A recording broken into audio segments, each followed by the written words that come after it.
Hi there, everyone. Before we begin, I'd just like to take a moment to invite you to like, share, and of course, subscribe. Wherever you're listening to, your support helps me grow this podcast. It allows me to gain relevancy, clout, and invite more people on, other than just my friends, who do happen to know a lot of things. But I would very much like to branch out to people who have more nuanced understanding of contemporary issues. To that end, though, your support means the world for me, and the easiest way you can do that is by subscribing either on Substack or on any one of our social media platforms. We're on TikTok, Instagram, Substack, Blue Sky, I had to think of them all, and YouTube now.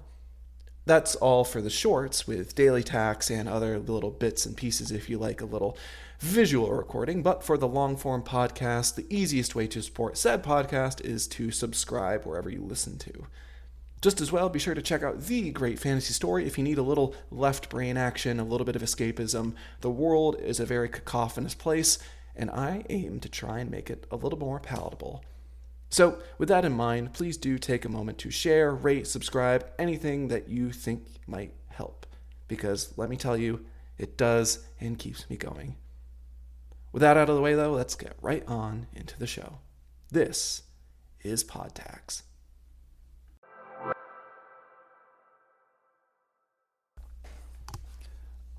Oh, God. I feel that. Thanks for sticking with me, folks. I realize I was not around last week, and you're probably wondering, Cameron, where is PodTax? Where is my daily, well, not daily, where is my twice weekly content of your gravelly, high-pitched, sometimes low-pitched, I don't even know what type of timbre I have, type of voice? Well, let me tell you, folks, I needed a break. Life is stressful, and as it happens, I'm putting in a lot of hours to make all this content. But between all that, I'm also looking for a full-time job that can pay the bills. And today is all about talking about jobs. That is the reality of them. And we've mentioned this before on this podcast, but I think I have a little bit of a personal story for you today. Something to help ground the measure of reality in that fact. So I'm going to take a page out of The Great Fantasy Story and put a little bit of an overlay on, for I have a story to tell you.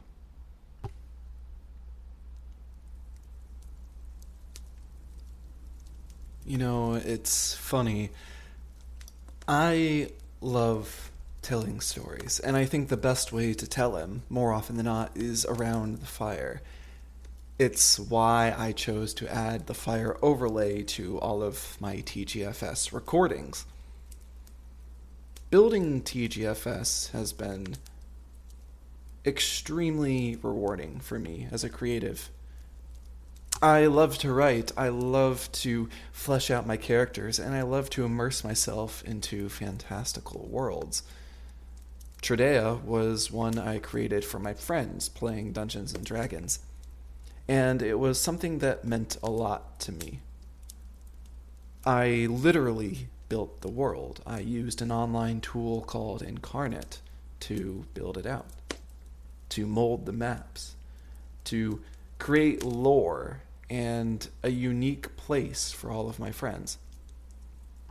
And I was able to do that because the job I was working at before I got laid off by said job was remote, online, e-commerce. It afforded me time and freedom whenever I had completed all of my tasks to look away for a second, to play around with some of the functions and make maps and write a little bit of exposition for my daily D&D sessions. We would play every Tuesday nights. Nowadays, I'm doing something a little bit different on Tuesday nights. I take improv classes, but that was inspired by my want to be a better dungeon master. From that, I've made incredible friends, and I perform with them now. We're a troupe. Just as the troupe of my characters, or my friends' characters, took on all matter of adventures during our campaign. I loved it. I still love it. I will always love it. Alas, life makes it a little bit difficult. And it is difficult to put together. Coordinating alone takes a lot of effort. Trust me, I am a fantasy football league manager. I have to coordinate 14 people every single year for an hour and a half of stuff. And my friends, bless them, were able to do it every week even. 6 of them, 7 if you include myself.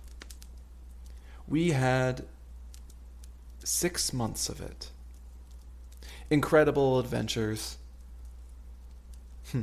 fun dialogue, combat that is simply some of the best stuff you can have in Dungeons & Dragons. Toward the end, we were nearing Christmas break, and everyone went about their own ways. And unbeknownst to me, I had to go through a breakup. Unbeknownst to you, Cameron, what? How did you not know? Well, let's just say it was dropped on me out of nowhere. And that shattered me. I'll be honest, it was not a fun time. And as someone with an anxious attachment style, it set me on a path to self-discovery. Self-discovery in the fact that I reacted with a few protest behaviors. I wrote letters. I didn't want things to end.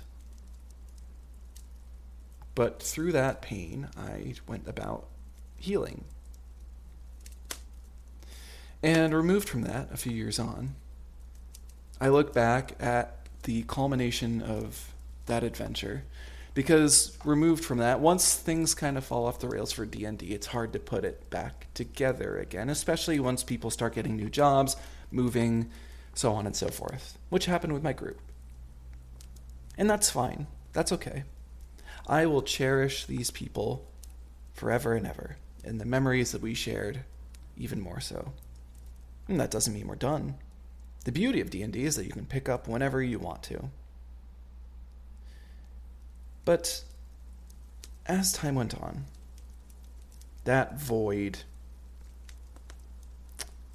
came to pass as a desire to act out, to be forward, to channel that energy into something productive, which is how I came to join improv. And then once I was laid off, came to be how I created Tax Media, and from that, TGFS. Because I'm still a storyteller. And right now, my story is a complicated one. I've been employed by Tax Media, but that's my company, for a few months now. But I lost my job at the end of 2024. And I have applied for hundreds and hundreds and hundreds and hundreds of jobs. Not quite 1,000, but a lot. And admittedly, too, I can be fair to myself and say that I took my foot off the gas a little bit in said applications when I started Tax Media. Alas, for as much as I love the creation part, marketing is not my forte. I can ask you to subscribe, dear listener, but I'm still working on how to incentivize that. Any subscriptions, any followings are out of your own pocket. Which isn't the most insightful thing, or it's not the most enticing thing, especially on the tax side, which is inherently why I started TGFS, because that was salient, that was something sellable. You could buy a book for $25, $30, or you could pay me $5 a month or $50 for a year to gain all of this content that I can deliver to you on a daily basis. Recordings of the audio voiceover of scenes, not full chapters. I'm not that much of a machine. Every single weekday. Which is a lot. It's absolutely a lot. Oh my goodness. I'm trying to do basically what is in effect full-time jobs. 2 of them. I'm a writer. I'm an editor. I'm a producer. I'm a podcast creator. I'm a social media manager. I am, as my resume states, the editor-in-chief of Tax Media LLC, which is a completely fair and valid title for what it is that I do. I'm not conceited enough to put something like, I'm the CEO of my company, because we see people that do that. And while it's not inherently untrue that would be fair as to what I am, I'm the founder. I can make whatever title I want. And to that end, I am the chief executive officer, if we're putting on clerical titles. But that doesn't feel true. I don't have an executive board. It's just me. But for the brand, for tax, editor-in-chief is what I do. Definitionally speaking, I am responsible that all branded content carries the same tone, consistency, it's out on time, it contains all of the roles I just listed. So it is fair and it is valid, even though my compensation wouldn't match that of a Fortune 500 company. Yet. Tax Media continues to grow. And TGFS, for the time being, is a subsidiary thereof. Because it's all me. And as much as I would love to hire on contributors and employees over, oh goodness, the rest of my life, I realize I'm just not there yet. And as I move forward in paying the bills, in continuing to find things that are going to sustain me, I feel blessed in the fact that I have been able to take this opportunity during my time out of what we would consider, quote unquote, a real job, even though this is a real job, but you understand my point, to sink my teeth into building my own company. Which feels incredible, don't get me wrong. It's something that I can continue to build, something that I continue to grow. It's not a side hustle, it is my job. And it's something I want to be my job. But with that comes the reality that in order to make it sustainable, I'm going to probably have to step to the side, or put it as a side gig. So I don't know what that means necessarily in regards as pod tax yet. And I wish I could say that this whole message is me claiming that, yeah, I've got a job, but it's not. I thought it was going to be. Because, dear listener, that's what I wanted to talk to you about today. I just got a notice back of that a company that I have been through multiple rounds of interviews, 5 at this point, rejected me. And that sucks. That really sucks, especially after all this time. Let me give you the background. I applied for a position on, I believe it was LinkedIn. And it wasn't an easy apply. I had to actually fill out an application. And it was for something, it was like a digital content strategist position doing Google ad work. I took a questionnaire. The first thing that the company sent me was a questionnaire and to submit a video. Not just a simple application. The application was this questionnaire. 15 in-depth questions surrounding use cases for Google Ads. Enter ChatGPT because I am not a Google Ads expert. Not yet. Actually, interestingly enough, I have learned a lot about Google Ads over the course of this process. So, woo! I even got certified. Thanks, LinkedIn Learning. So, net positive, all things considered, but that's beside the point. When I did this questionnaire, it was still foreign to me. And these questions weren't something that you could just answer basic. You had to really understand them. So, I did what any millennial would do. Use the internet. Turns out I did pretty well. And along with that questionnaire, I had to submit a video myself. Good news for me, I've been taking videos of myself multiple times a day for tax. Speaking to a camera is not hard for me. Doing a basic edit on a phone is not hard for me. So, a couple of weeks goes by, and I get a message from HR. They want to speak to me. Great. First step. And it's a good interview. I learned the company is a startup. Okay, that's fine. I learned that they're not inherently based in the United States. Okay, that's fine. I learned that most of the people aren't even based in the United States. My flags go up.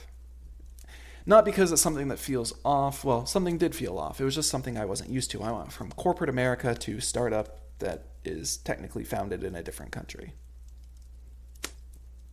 So, broaching that topic, the HR person says that, oh, well, this position that you applied for, it doesn't seem like you actually have like the Google Ads stuff that we want, but we have this other position coming up, client success manager.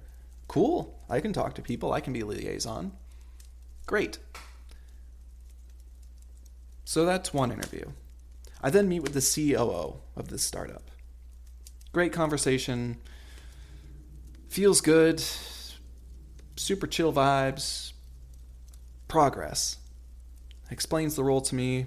We connect well. Great. I go to a third interview with the CEO. A real hawkish type, a real Wall Street type. Coming right out of the gate after a night, I had 2 hours of sleep, 9:30 in the morning. He's clearly been up, maybe either has had copious amounts of coffee or other stuff, and we're on our way. It did not go well, at least I don't think. I think it took me a while to settle into that interview. Coming right out of the gate, oh, Cameron, tell me about all of your different stuff, which I should have expected, but there was no preamble, right? There was no, yeah, it's so great to meet you, like, da-da-da. It was just, tell me about how you can contribute to my team. Go, go, go, go, go. And then, come to learn that, and I'm not a big believer in the, we're all a family thing for this. No, this person was very, we're a sports team, which I can actually respect to some degree, but the hawkish nature of it all was certainly nothing I was familiar with. But all things considered, once I settled into the interview, it went well. I'd give myself a B. Great. 3 interviews down and a questionnaire and submitting a video. Then they sent me a template. Oh, now you need to take a look at this use case with Google Ads, and we'll give you a deck, and now you need to make you need to role play the presentation of your job to do your job. What? For an interview? I guess it's not out of the norm, but this is not like a, higher up position. This is mid-level. But, I'm resourceful. I am good with tech, and I went through the process. I made a presentation. I delivered that presentation. I played the role. Thank you, improv, for allowing me to feel confident in doing so. I said all the right things. I gave them the answers that the CEO who was on the call wanted to do as the disgruntled client. He was role-playing himself, even though I didn't have all the answers myself because I'm not that familiar with Google Ads.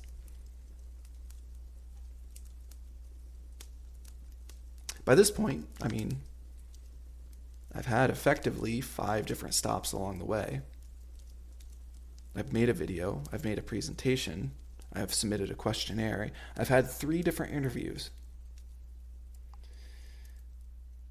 And this morning, I got rejected.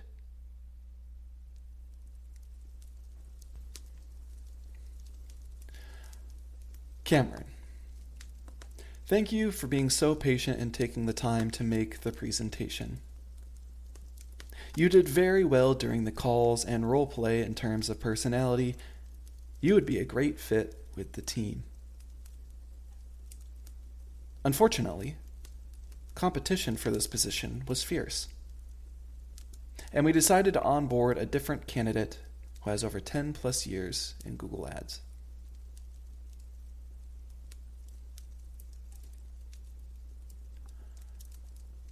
Fuck. That was the feeling this morning when I read that over. it's upsetting. I mean, you get far and along in the process. You go through all the steps. You've done X, you've done Y, you've done Z, and every other alphabetical character that you can think of. And I know this situation is not unique. I've even been in similar situations. Earlier on in this hiring process, I was recruited. I had multiple interviews. I had a 2-hour-long interview with 6 different people in one case. Things felt good. Things felt like a shoo-in. People are talking about the next steps, and then I was rejected. I've had situations where people who get my name through the grapevine reach out to me and invite me in. I've sat down with VPs and had coffee with them. They've had me come tour their facilities and basically say that, yeah, we're going to bring on Cameron to assist with some work. Only for that to fall through. Side note, thanks for that one, tariffs. I really appreciate it. I've had situations where I've gone through the process. I've been recruited by people. I've, again, gone through multiple different stages of interviews. I've been offered a job. But it wasn't right for me. Because it wasn't something that I applied for. And the work that I would have been doing was so disingenuous to who I am as an individual. In that particular case, it would have been to be an insurance agent of some sort.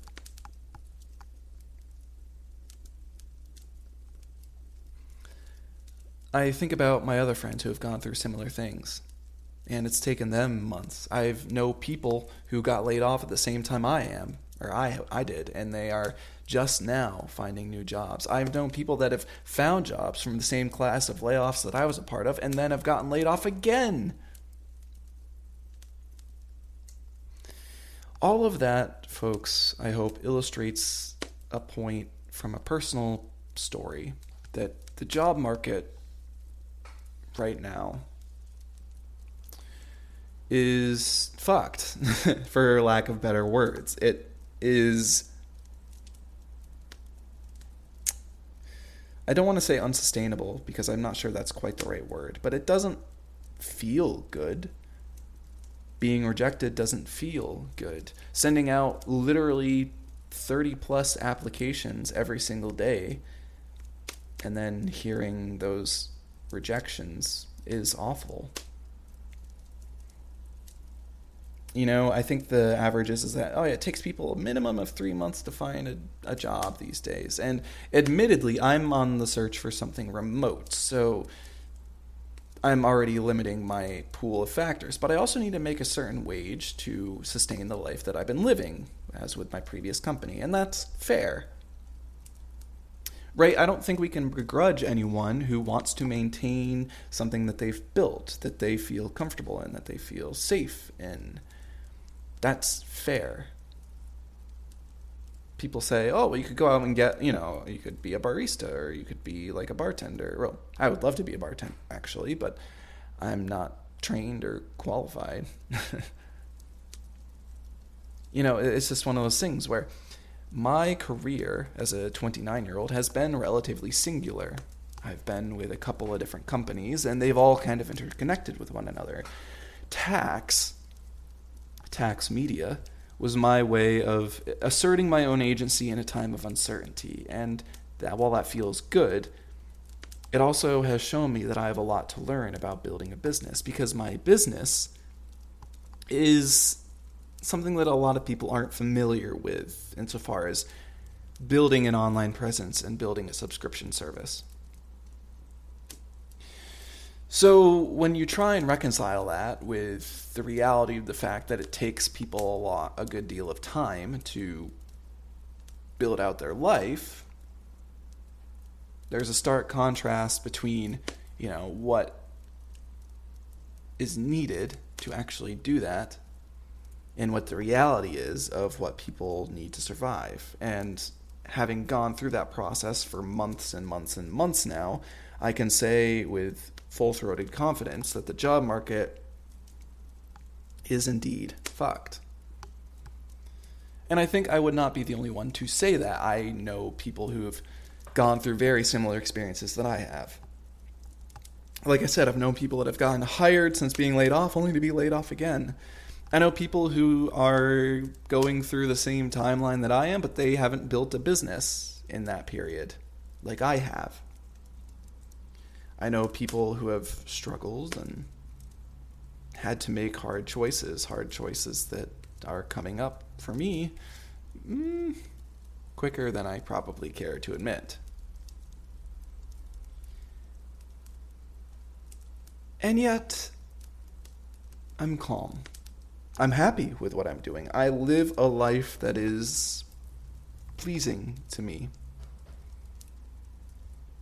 But that doesn't make it sustainable, at least in the short term. I still need a job, just as many other people need a job.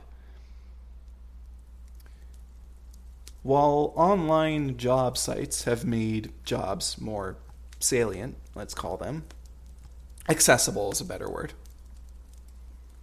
You can apply to anywhere in the world.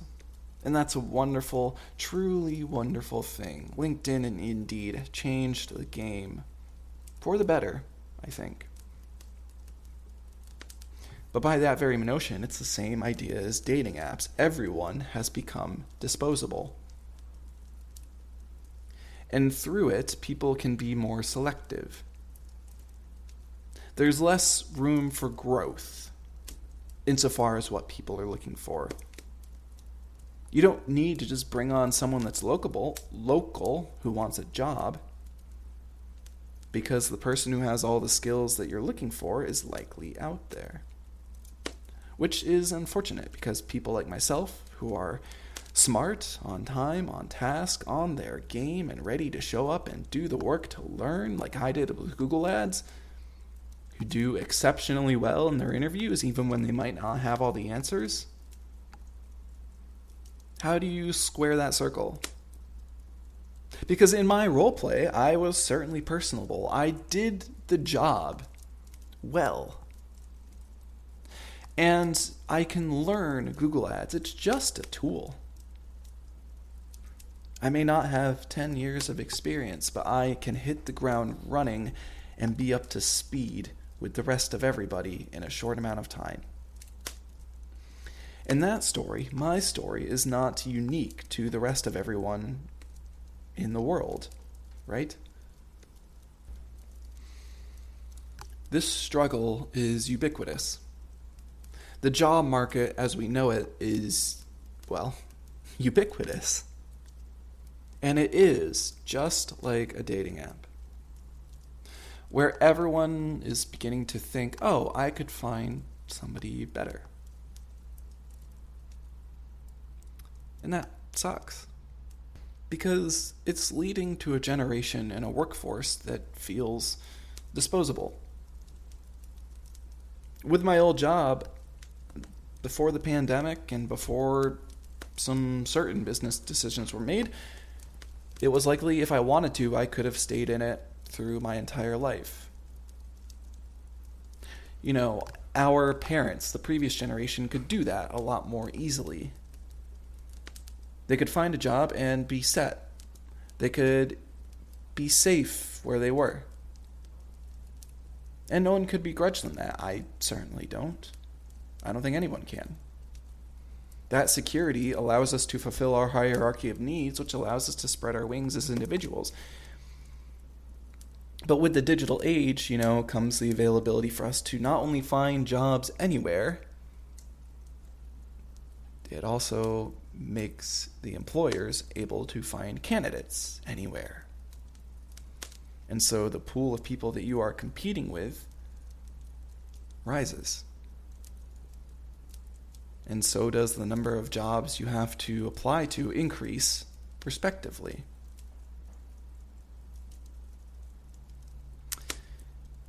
Because, for a lot of people, myself included,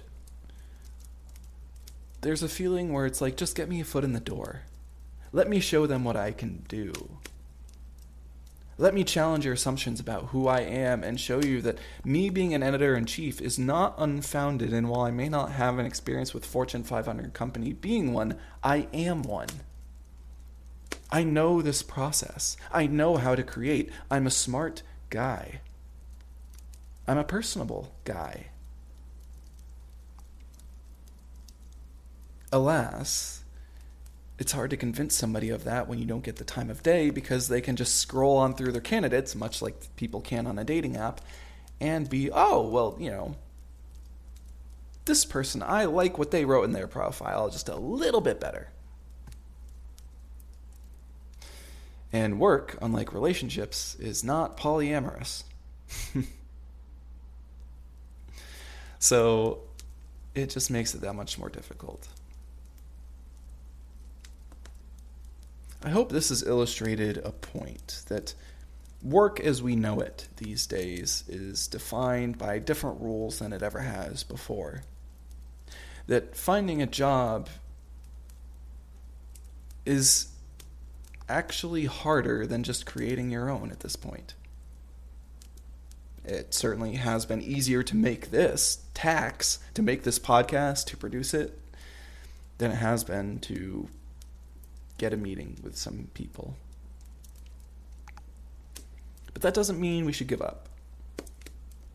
Because again, that opportunity is out there for all of us to pursue the jobs that we want, anywhere we want, especially if we want remote work. Does it mean that we're competing with a large pool of applicants? Yes. Does it mean that we're going to face more rejections? Absolutely. Does it mean that we are worth less as individuals and our careers are not as valid as others? Fuck no. It can feel that way sometimes. I can certainly attest to that. But my value is not derived by what some company thinks of me. My value is determined by how I feel about myself. And yeah, it can be a downer. I can feel shitty like I do today when a company that I've gone through 5 rounds of interviews, made a presentation for, met with all these people, rejects me. It sucks. But that doesn't mean I'm not worth it. It doesn't mean that me building tax media isn't the right pathway forward, even though it's not paying dividends right now. It doesn't mean that TGFS is not going to be the next big thing in fantasy, because it's a good idea. It is a good idea, and I believe in the path that I'm creating for myself. Alas, that reality still needs to be squared with the notion that I need it to make money. Still working through that. Your support could go a long way to help me out with that, by the way. Please do subscribe. Pay me money. If only it were that easy, right? Maybe that should be my marketing campaign on TikTok. Pay me money. Yeah, I might just try that. Work is hard. Finding work is harder. And the value that we see in ourselves as we go through the process can certainly feel invalidated by it. I don't know exactly how we make it better. I think that workplaces need to understand and meet people where they're at, insofar as what it actually takes to get their foot in the door. The fact that many people, when they are applying, are going above and beyond just to try and get noticed. To say, hey, look at me, I'm worthwhile. Please listen to what I have to say and let me show you what I can do. There's a certain position of power that comes with that. And as prospective employees, we give up some of that power insofar as what we need from the company we're applying to. So there does need to be a reconciliation between employer, employee, and the reality of the world that we live in. And with the world politics the way that they are, Tariffs in business is not making anything any easier. It's just one more layer to this sheet cake of challenge that we all need to face. So, I hope my story has made you feel like you're not alone if you're going through something similar. I hope that my words have done due justice to the reality of the situation that is modern day job hunting. And I hope that through them, you maintain a notion that there is hope to be had. Maybe I'm trying to convince myself. I don't know. I certainly still feel a little bit defeated. But I know that my head is on straight, and I'm doing the right thing. And I'm showing up and making my content and building my own company in the midst of all of this search. Because that's what counts. I'm fulfilling the needs of my life, my right brain and left brain needs with tax and TGFS, as I try and find something that can bolster it. So, if you're hiring, drop me a line, taxmedia@gmail.com. I would love to hear what offer you have. And just as well, my message to all of you who are continuing to try and find the right fit, don't give up. Don't ever give up. Because the right fit is out there for all of us, even if we can't see the light through the trees. With that, though, I think I will wrap up this episode today. Thank you all for listening. If you do wish to support, please do subscribe on Substack, either for TGFS or tax. I would appreciate it. For now, though, please be sure to like, share, and of course, subscribe. You can do so on all things Tax Media and The Great Fantasy Story on TikTok, Instagram, Substack, and YouTube. Until next time, my name is Cameron Pratt, and it's been my pleasure to host you today. I'll see you later, here on PodTax.